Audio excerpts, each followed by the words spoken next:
لما أشكو غرامي يا نور الوجود وأنادي يا تهامي يا معدن. Jamaah subuh yang diberkahi Allah, ini hari Jumat ya, libur ya, meliburkan diri. Alhamdulillah. Nabi SAW mengatakan, setiap nabi sebelumku anzara, mengingatkan mengenai khurujid dajjal, akan munculnya ad-dajjal. Siapa yang disebut dajjal? Dajjal ini bahasa Arab mubalaghah, menunjukkan banyak. Apanya yang banyak? Dajjulunnya. Dajjulun bukan daglun ya. Dajjulun artinya kizbun, bohongnya. Dajjal maha pembohong, maha konspirator, yang jago buat konspirasi. Itu Dajjal. Dajjal ini ternyata dulu adalah seorang Samiri. Samiri punya nama kecil Musa. Apa nama kecilnya? Musa ini punya ayah namanya Sam'un. Sam'un ini punya istri, belum hamil-hamil. Udah datang ke tabib, ke wali segala macam, belum juga hamil. Terakhir dia datang ke seorang yang dianggap tabib, tapi ternyata adalah iblis yang menyamar. Hati-hati, kadang-kadang ada iblis menyamar atau minjem dukun. Ketika menyamar, Sam'un dan istrinya mengatakan, wahai tuan tabib, mohon bimbing kami, ajarkan kami, obati kami. Istriku mandul, aku pengen punya anak. Kata iblis yang nyaman jadi dukun, baik, kamu dijamin punya anak, tapi syaratnya satu, lakukan hubungan suami istri di kuil berhala setan. Akhirnya mereka yang penting punya anak, mau gimana aja terserah. Maka datanglah dua orang ini, sepasang ini, ke kuil yang banyak berhalanya. Mereka lakukan hubungan di situ. Tidak ada doa, langsung tancap gas. Ternyata setiap hubungan tanpa doa, langsung iblis ikut serta menikmati. Yang capek kita. Terjadilah kemudian hubungan spesial. Tumpahlah an-nutfah dari si Sam'un kepada istrinya. Tapi itu bukan nutfah dia, itu nutfahnya iblis.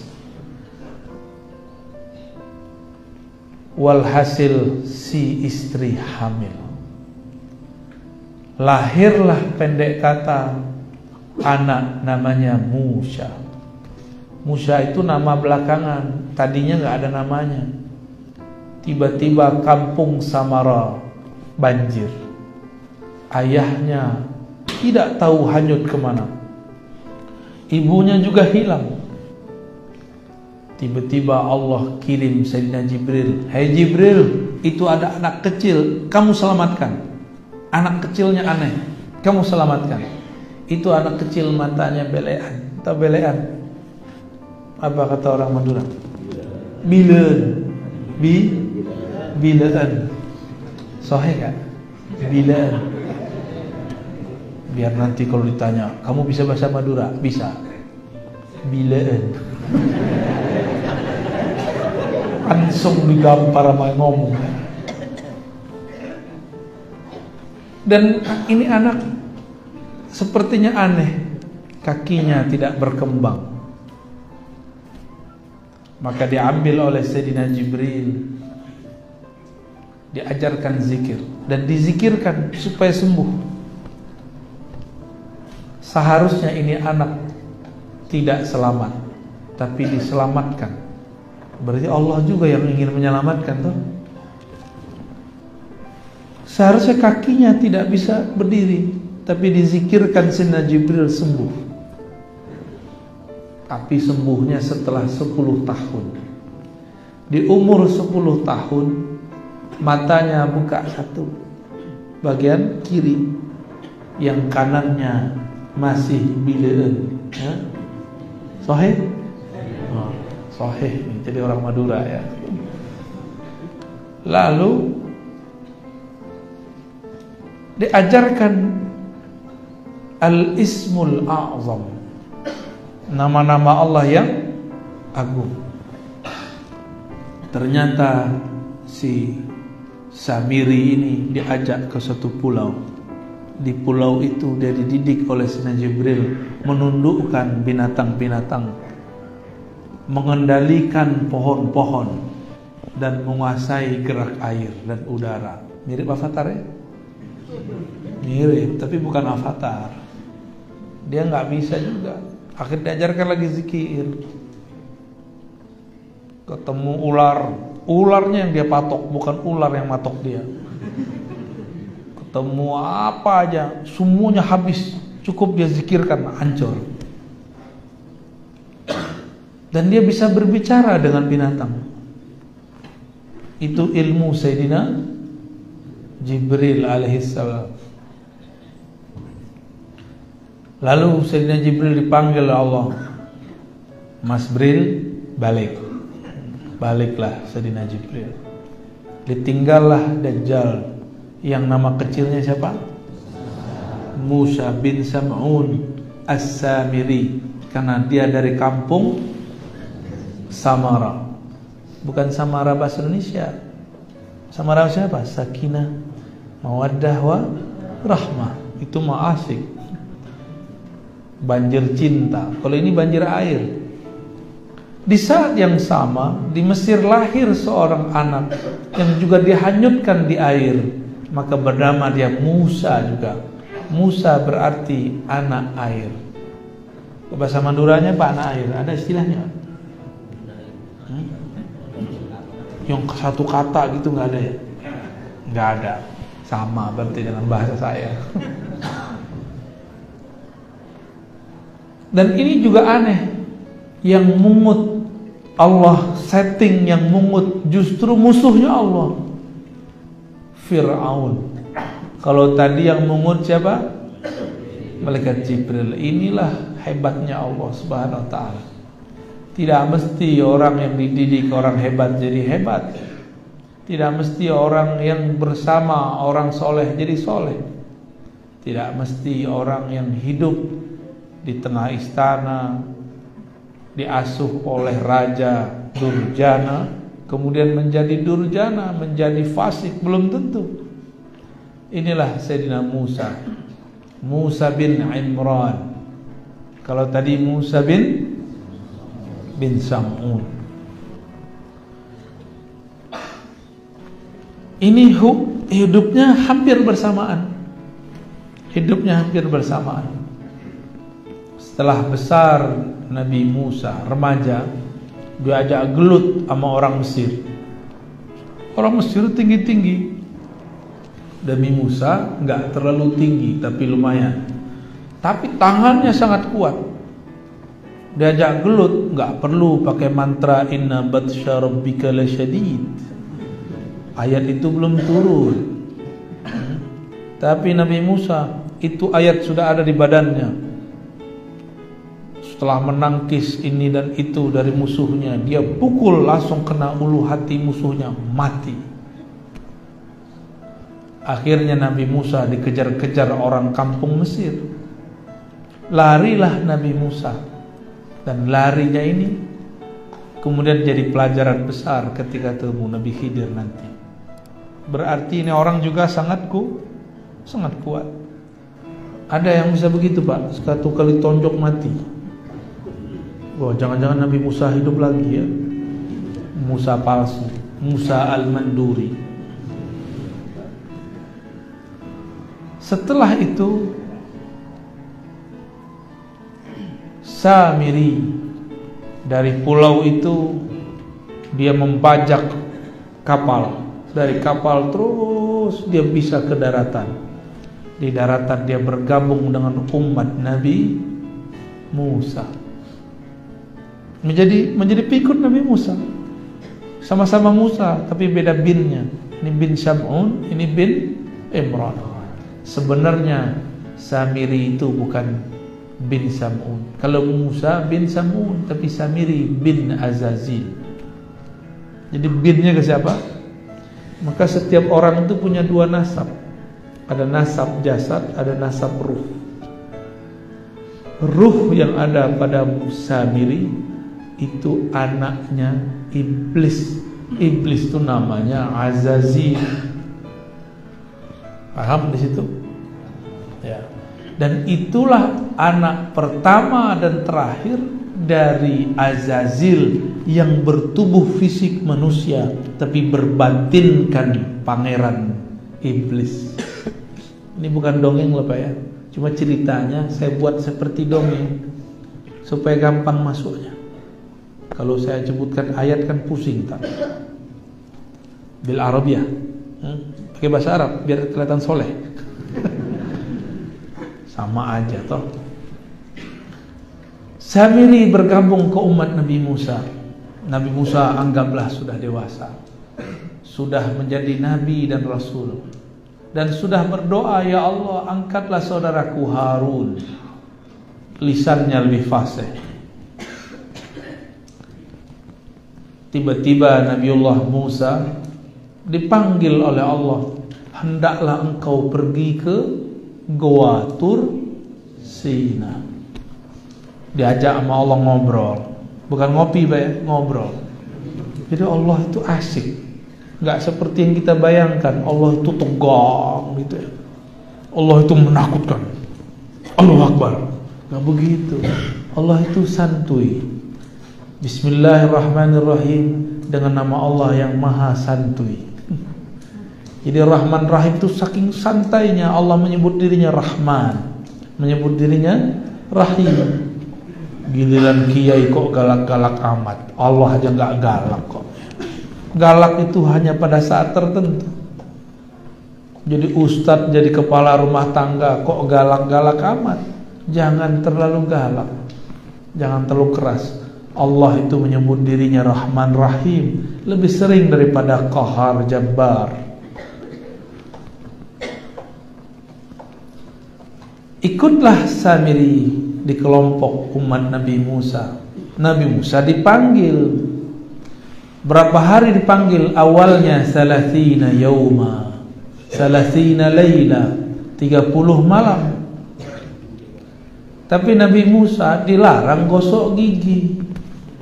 Hari ke-30 dia sadar, asik 30 hari gak makan, gak minum, gak tidur, hanya berbicara dengan Allah Subhanahu wa ta'ala. Nabi Musa kemudian sadar, loh kok mulutnya bau jigong. Tahu bau jigong?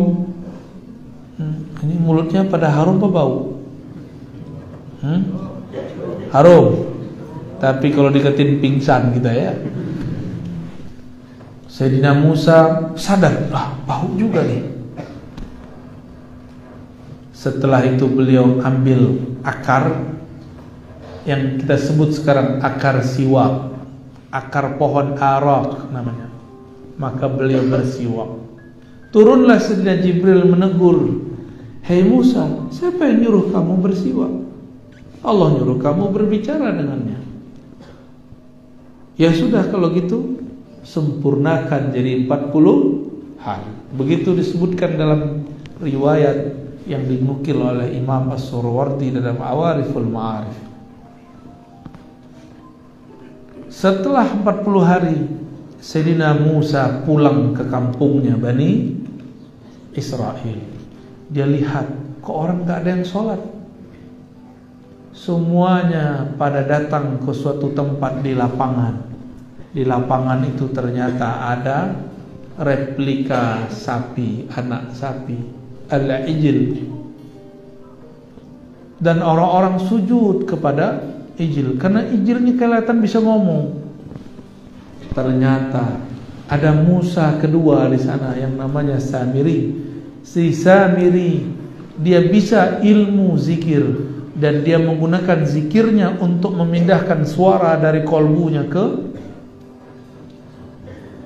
ke sapi kecil, patung sapi. Akhirnya orang-orang melihat bahwa sapi kecil itu bicara, maka mereka menyembah sujud kepada sapi kecil. Terlihat oleh Nabi Musa, langsung Nabi Harun dicari saudaranya. Nabi Harun ini jenggotnya, nggak ada orang Madura panjang jenggot seperti itu ya. Jenggotnya semuanya jenggot pandemi, udah minimalis semua. Jenggotnya kena vaksin Pak. Jenggot Nabi Harun sampai ke dadanya, bahkan sampai ke pusarnya dalam riwayat. Oleh Nabi Musa langsung ditarik jenggotnya. Kau nih gak bertanggung jawab, gak becus. Ditinggal cuma 40 hari. Lihat no umat, sudah menyembah berhala namanya sapi kecil. Apa kata Nabi Harun? Ya bena ummi, wahai anak emakku. Wah, itu panggilan sangat mujarab tuh, nyebut emak. Langsung Nabi Musa lepaskan.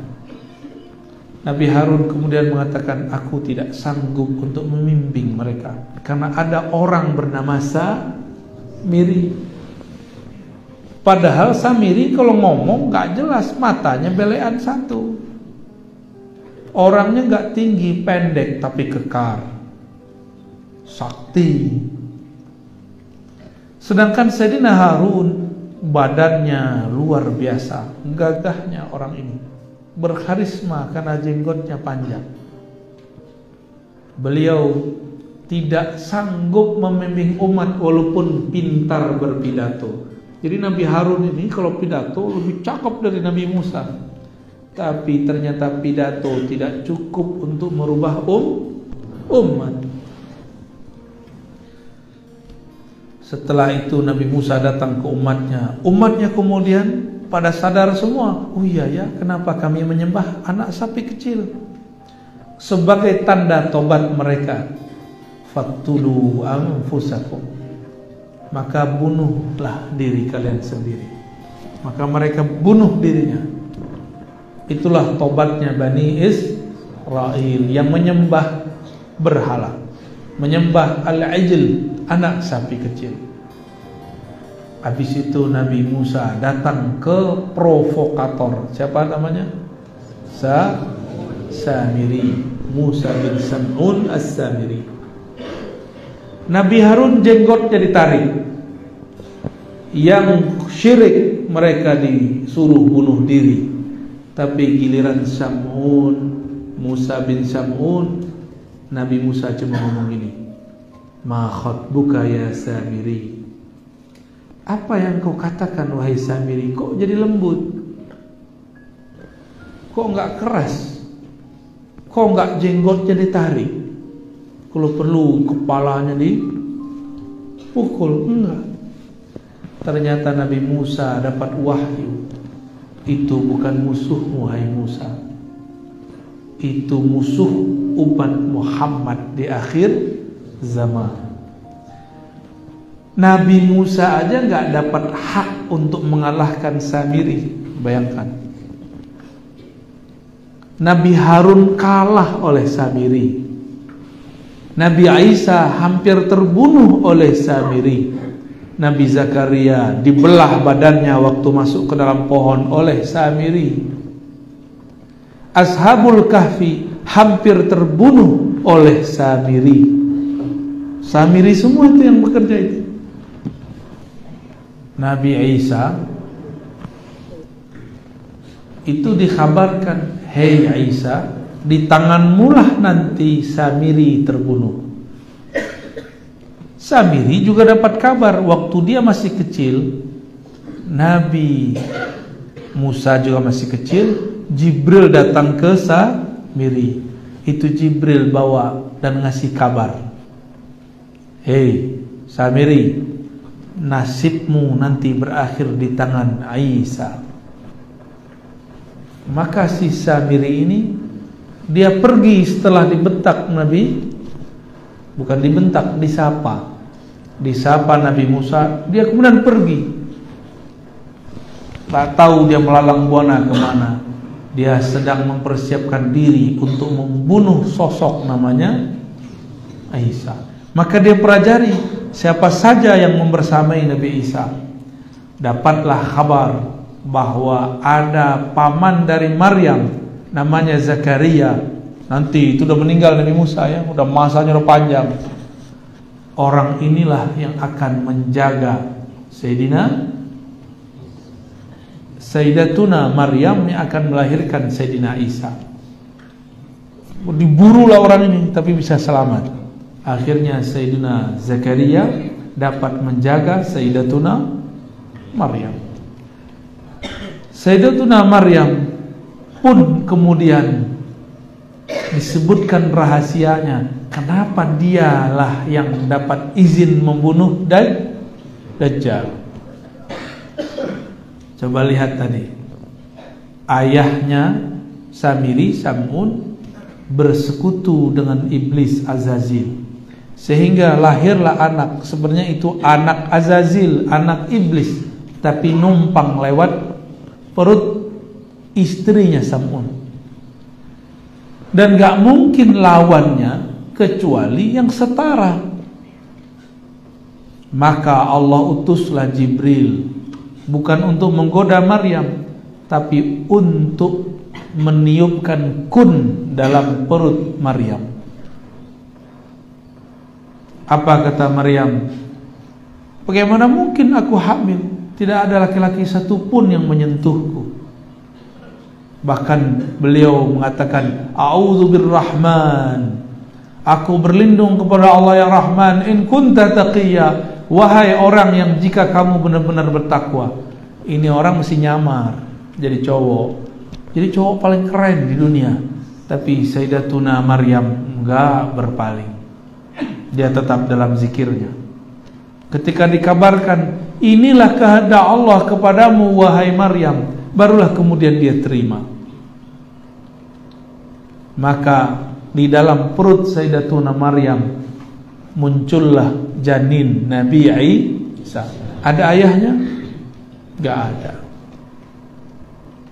Maka wajar kalau ada kelompok yang mengatakan Isa ibnullah, karena gak ada bapaknya. Wajar, karena mereka mikirin kalau punya anak mesti ada bapaknya. Mereka lupa Nabi Adam gak punya ayah, gak punya ibu. Jadi itu, ya gak? Sayyidatuna Hawa punya ibu gak? Bapak doang. Mau Pak begitu? Tiba-tiba kita punya anak, gimana? Emaknya gak ada, dapat beban doang. Sedangkan Sayyidatuna Maryam ada ibunya Maryam, tapi tidak ada ayahnya. Lahirlah Sayyidina Isa. Hanya sosok begini yang bisa mengalahkan siapa? Tapi dengan perintah imam di kalangan umat akhir zaman. Nah, ini canggihnya di situ. Nabiuna Muhammad SAW diberikan kabar bahwa di saat sosok yang bernama Yesus atau Isa disalib, itu bukanlah Nabi Isa. Wa ma salabuhu, tidaklah mereka menyalibnya. Wa ma qataluhu, tidaklah mereka membunuhnya. Tetapi subbiha, tetapi diserupakan dengannya. Allah angkat beliau, rafi'uka ilayya, aku angkat engkau, mutawafika, aku sempurnakan urusanmu. Di saat itu umur Nabi Isa 32,5 tahun, mau masuk 33 tahun. Ketika Samiri nyamar jadi murid Nabi Isa, namanya Yudas Iskariot. Siapa nama muridnya? Yudas Iskariot ini nyamar jadi orang soleh. dan dia bisa merubah matanya menjadi mata yang agak sedikit tidak belean. Walhasil murid-murid Nabi Isa tidak satupun sadar kalau ini adalah Samiri. Berhasillah buat konspirasi. Ternyata ketika mereka makar, Allah lebih bagus makarnya. Dia makar ingin membunuh Nabi Isa ketika tidak ada orang. Ternyata apa yang terjadi? Allah serupakan Nabi Isa dengan seseorang. Orang itu yang ditangkap. Berarti gagal Samiri? Samiri dapat kabar yang bunuh dia Nabi Isa. Dia pengen merubah takdirnya. Aku akan rubah takdirku. Akulah yang membunuh Isa. Gaya amat mau lawan takdir ya. Jadi yang suka-suka melawan takdir itu temannya Samiri. Yang gak terima musim pandemi itu kawannya Samiri. Yang gak terima kalau Indonesia kalah 4-0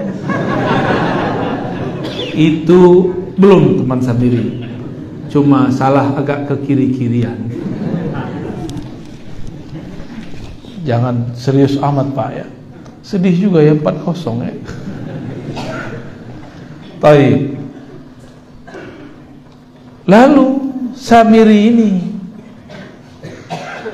berkembang terus. Ketemu Ashabul Kahfi, dia mau hancurkan Ashabul Kahfi, tapi Allah selamatkan Ashabul Kahfi. Maka selamatlah Ashabul Kahfi masuk satu goa di Yordan. Alhamdulillah kami sudah pernah ke sana. Tapi sekarang Allah tutup tempatnya. Itu mereka tidur 309 tahun. Itu tidur apa itu? Ada nggak tidur 309 tahun? Itu tidur yang bukan tidur. Tubuhnya yang tidur, ruhnya nggak tidur. Ruhnya bersama Allah Subhanahu wa Ta'ala. Kan semua orang yang tidur ruhnya diambil, dipegang, lalu dibalikkan. Tapi dikembalikannya bukan tidur malam, bangun pagi. Kapan dikembalikan? Setelah 309 tahun. Lalu dikeluarkan sebentar, dimasukkan lagi. Pertanyaannya, ada nggak hadis yang menyebutkan Ashabul Kahfi mati? Nggak ada. Oleh karena itu, dalam hadis-hadis yang dikumpulkan Imam Qurtubi dalam kitab Tazkirah, beliau menyebutkan bahwa di akhir zaman Allah bangunkan kembali Ashabul Kahfi. Nanti dia berjuang bersama Imam Mahdi, Nabi Isa melawan Ya'juj Ma'juj, bukan melawan Dajjal. Dajjal nanti urusan kita. Ternyata Ashabul Kahfi ini pengikut Nabi Isa. Hidupnya antara Nabi Isa diangkat dengan Nabi Isa, Nabi Muhammad diutus. Di antara itu.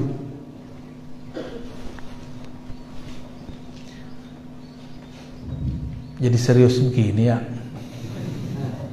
Emang ceritanya serius ya? Asik. Emang dari dulu kita suka diceritain ya. Kita lanjut ceritanya. Kata orang sebelah, Ar-Razi sedang mendongeng. Dongeng yang soheh gak apa-apa ya. Lahirlah Sayyidina Muhammad SAW. Jangankan iblis di bumi, bahkan pintu langit pun ditutup dari mereka. Dulu planet-planet itu adalah tempat nongkrongnya iblis dan jin. Itu jin nongkrong di sono. Canggih ya tempat nongkrongnya. Cafe Pluto, kan seru itu. Resto Venus, kayaknya seru ya.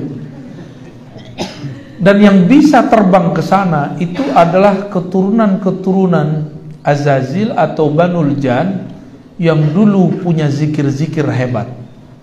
Dimasaknya, maka sayapnya tumbuh banyak dan dia bisa terbang kemana-mana. Cepatnya bukan main.